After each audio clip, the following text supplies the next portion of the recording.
En effet, ce n'est pas à des anges que Dieu a soumis le monde à venir dont nous parlons. Or, quelqu'un a rendu quelque part ce témoignage. Qu'est-ce que l'homme pour que tu te souviennes de lui, ou le Fils de l'homme pour que tu prennes soin de lui? Tu l'as abaissé pour un peu de temps au-dessous des anges. Tu l'as couronné de gloire et d'honneur. Tu as mis toutes choses sous ses pieds. En effet, en lui soumettant toutes choses, Dieu n'a rien laissé qui ne lui soit soumis. Cependant, nous ne voyons pas encore maintenant que toutes choses lui soient soumises. Mais celui qui a été abaissé pour un peu de temps au-dessous des anges, Jésus, nous le voyons couronné de gloire et d'honneur à cause de la mort qu'il a soufferte. Ainsi, par la grâce de Dieu, il a souffert, goûté la mort pour tous.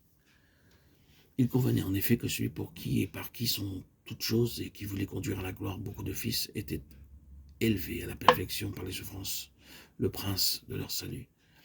Car celui qui sanctifie ceux qui sont sanctifiés sont tous issus d'un seul, ont une seule origine. C'est pourquoi il n'a pas honte de les appeler frères. Hébreux 2, 5, 11.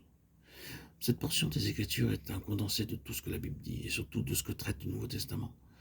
C'est une chose étrange à dire, mais il est vrai qu'à cette heure avancée de la dispensation du Nouveau Testament, notre plus grand besoin en tant que peuple de Dieu, c'est de connaître dans quoi nous sommes entrés, ce que Christ signifie et à quoi nous sommes appelés en tant que peuple du Seigneur.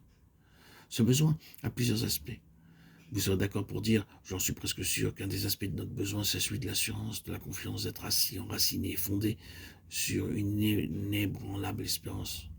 Nous tous, nous avons besoin d'être affermis et établis dans la foi, de telle manière que nous ne soyons pas aussi facilement secoués dans nos esprits ni vacillants dans notre confiance. Ce besoin est manifeste en nous et ce besoin, je pense, va être de plus en plus ressenti à mesure que les choses deviennent de plus en plus difficiles. C'est une nécessité pour le peuple du Seigneur dans ce monde d'être établi et pleinement assuré. Il y a un besoin de force, de réelle puissance parmi le peuple du Seigneur, de délivrance de la faiblesse et de la fragilité, afin qu'il puisse aller de l'avant, faire des progrès et croître réellement. Car là où il y a incertitude ou faiblesse, il y aura lenteur dans la progression, il y aura limitation dans le développement spirituel. De plus, il y a ce grand besoin de comprendre, surtout de compréhension concernant la manière dont Dieu œuvre et dont Dieu traite son peuple. De savoir pourquoi le Seigneur agit avec eux et avec nous comme il le fait. Il y a ce besoin de saisir la manière de faire du Seigneur, de comprendre les œuvres du Seigneur, qui sont si étranges et souvent si difficiles à discerner pour nous. Ce sont des aspects du grand besoin que nous ressentons tous. Ce passage de l'Écriture, comme je l'ai dit, est une déclaration condensée qui va au cœur même de ce besoin. Il nous ramène à l'infinie merveille et au mystère de l'incarnation.